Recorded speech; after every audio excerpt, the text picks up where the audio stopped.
Shalom, Bapak Ibu, Saudara-saudari yang terkasih di dalam Tuhan Yesus Kristus.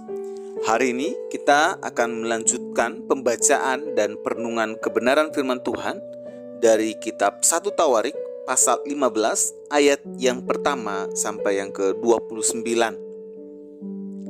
Saya mengajak kita semua untuk mengambil Alkitabnya dan kita akan membacanya bersama-sama. Kita akan mulai dengan ayat yang pertama. Begini bunyi firman Tuhan, Daud membuat bagi dirinya gedung-gedung di kota Daud. Lalu ia menyiapkan tempat bagi tabut Allah dan membentangkan kemah untuk itu.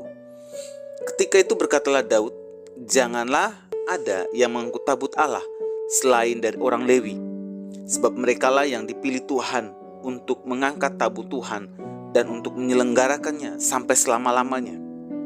Kemudian Daud mengumpulkan segenap Israel ke Yerusalem untuk mengangkat tabut Tuhan ke tempat yang telah disiapkannya untuk itu. Daud mengumpulkan Bani Harun dan orang Lewi dari Bani Kehat, Uriel, seorang pemimpin dan saudara-saudara sepuaknya 120 orang. Dari Bani Merari, Asaya, seorang pemimpin dan saudara-saudara sepuaknya 220 orang. Dari Bani Gerson, Yoel, seorang pemimpin dan saudara-saudara sepuaknya 130 orang. Dari Bani Elsafan, Semaya, seorang pemimpin dan saudara-saudara sepuaknya 200 orang. Dari Bani Hebron, Eliel, seorang pemimpin dan saudara-saudara sepuaknya 80 orang. Dari Bani Uziel, Aminadab, seorang pemimpin dan saudara-saudara sepuaknya 112 orang. Lalu Daud memanggil Zadok dan Abiatar, imam-imam itu dan orang-orang Lewi, yakni Uriel, Asaya, Yoel, Semaya, Eliel, dan Aminadab, dan berkata kepada mereka, hai kamu, ini para kepala puak dari orang Lewi, kuduskanlah dirimu, kamu ini dan saudara-saudara sepuakmu, supaya kamu mengangkut tabut Tuhan Allah Israel ke tempat yang telah kusiapkan untuk itu. Sebab oleh karena pada pertama kali kamu tidak hadir, maka Tuhan Allah kita telah menyambar di tengah-tengah kita, sebab kita tidak meminta petunjuknya seperti seharusnya. Jadi para imam dan orang-orang Lewi menguduskan dirinya untuk mengangkut tabut Tuhan Allah Israel. Kemudian Bani Lewi mengangkat tabut Allah itu dengan gandar pengusung di atas bahu mereka, seperti yang diperintahkan Musa sesuai dengan firman Tuhan. Daud memerintahkan para kepala orang Lewi itu supaya mereka menyuruh berdiri saudara-saudara sepuak mereka, yakni para penyanyi, dengan membawa alat-alat musik seperti gambus, kecapi, dan seracap untuk memperdengarkan dengan nyaring lagu-lagu gembira. Maka orang Lewi itu menyuruh berdiri Heman bin Yoel, dan dari saudara-saudara sepuaknya Asaf bin Berekhya dari Bani Merari, saudara-saudara sepuak mereka, Etan bin Kusaya, dan bersama-sama mereka itu saudara-saudara mereka dari tingkat kedua, Sakaria, Yaaziel, Zemiramot, Yehiel, Uni, Eliab, Benaya, Maaseya, Matika, Elifele, Mikneya, dan Obed Edom, serta Yehiel, para penunggu pintu gerbang. Para penyanyi yakni Heman, Asaf, dan Etan harus memperdengarkan lagu dengan seracap tembaga. Zakaria, Aziel, Semiramot, Yehiel, Uni, Eliab, Maaseya, Benaya harus memainkan gambus yang tinggi nadanya. Sedang Matika, Elifele, Mikneya, Obed Edom, Yehiel, dan Azazia harus memainkan kecapi yang 8 nada lebih rendah tingkatnya untuk mengiringi nyanyian. Kenainya, pemimpin orang Lewi, mendapat tugas pengangkutan. Ia mengepalai pengangkutan sebab ia paham dalam hal itu.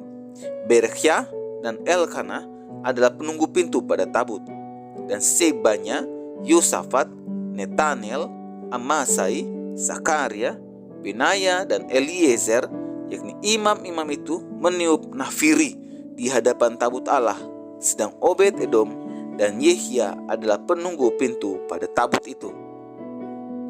Maka Daud dan para tua-tua Israel dan para pemimpin pasukan 1.000 pergi untuk mengangkut tabut perjanjian Tuhan itu dari rumah Obed-Edom dengan sukacita. Dan oleh karena Allah menolong orang Lewi yang mengangkat tabut perjanjian Tuhan itu, maka dipersembahkanlah 7 ekor lembu jantan dan 7 ekor domba jantan. Daud memakai jubah dari kain lenan halus.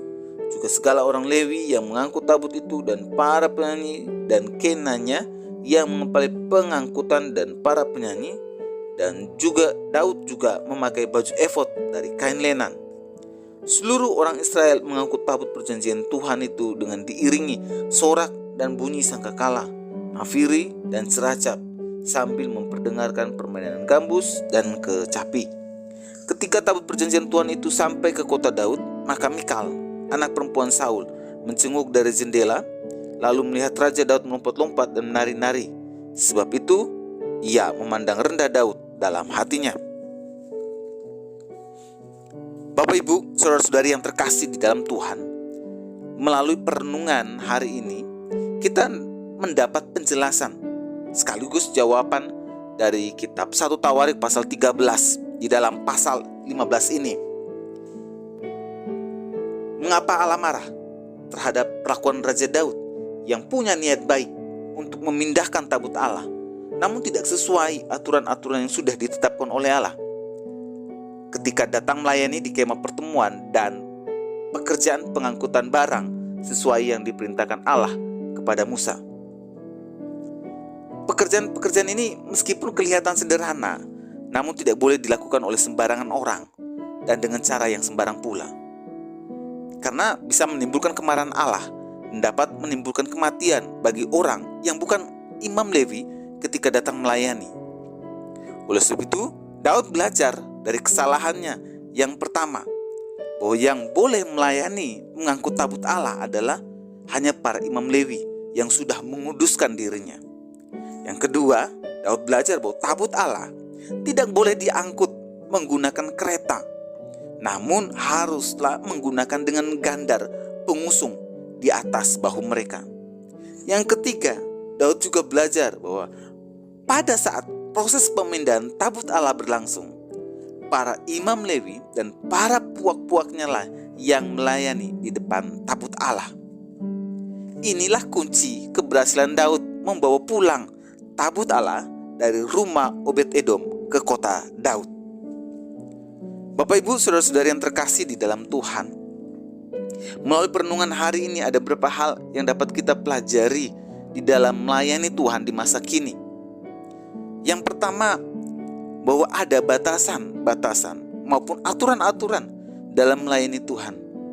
Mana yang boleh dilakukan oleh hamba Tuhan saja ketika melayani, dan mana yang bisa dilakukan oleh semua jemaat. Karena kalau kita tidak tahu aturan dan batasannya, maka ibadah yang kita lakukan bisa saja bukan membawa berkat, tapi kutuk bagi diri kita sendiri. Yang kedua, ketika kita mengambil bagian di dalam sebuah pelayanan untuk melayani Tuhan, dari teks yang tadi kita sudah baca, hidup kita tidak boleh sembarangan, tidak boleh suka-suka kita, namun hidup kita harus dipersiapkan sebaik mungkin dan mengambil waktu untuk menguduskan diri terlebih dahulu sebelum melayani Tuhan. Inilah teladan melayani yang dicontohkan Daud bagi kita di masa kini dalam melayani Tuhan. Bagaimana Daud membawa pulang tabut bait Allah dari Obed-Edom ke kota Daud. Mari kita berdoa. Tuhan Yesus, kami mengucap syukur melalui perenungan hari ini. Kami belajar dari hidup Daud bahwa setiap kami datang melayani Tuhan, bahwa ada batasan-batasan yang kami harus perhatikan. Mana yang harus kami lakukan sebagai imam, sebagai hamba Tuhan, dan mana yang harus dilakukan oleh jemaat.